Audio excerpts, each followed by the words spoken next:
What did Adolf Hitler's bodyguard reveal after the war?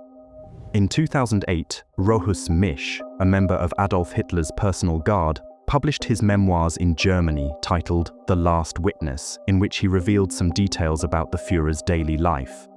According to his account, in private, Hitler kept to a routine that was almost banal and utterly unpretentious. Owing to his informal gatherings and the military conferences that ran on into the small hours, he would generally rise around midday. To keep his constant stomach pains in check, he followed a strictly regulated meal schedule, adhering to a rigorous diet that consisted mainly of porridge. Indeed, Misch goes so far as to note that he saw him eat meat only once in 5 years.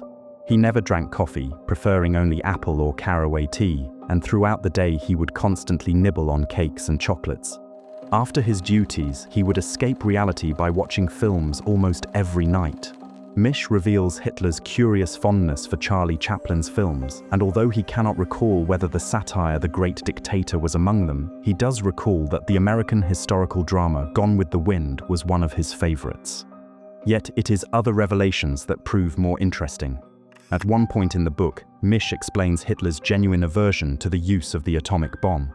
His lack of interest in using it stemmed, according to Misch, from the fact that the Western Allies had threatened to bombard the whole of Germany with poison gas should he dare to use it, and since he had himself suffered gas attacks during the First World War, it was Hitler himself who insisted that he could never justify taking on such a responsibility. Misch's account continues with a little-known detail. Hitler had a prodigious memory.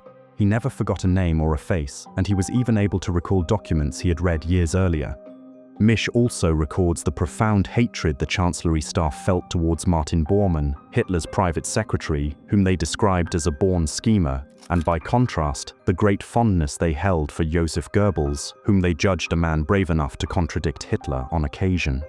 Pages further on, as the account moves towards 1945, Misch notes that Hitler's physical decline had become undeniable. He dragged one leg as he walked, the tremor in his left hand had grown more pronounced, and his gaze vacant, he seldom came up to the surface.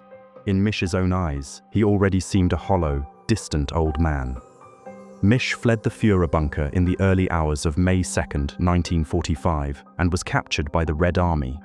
He survived almost 9 years of Soviet captivity before returning to Berlin in 1953.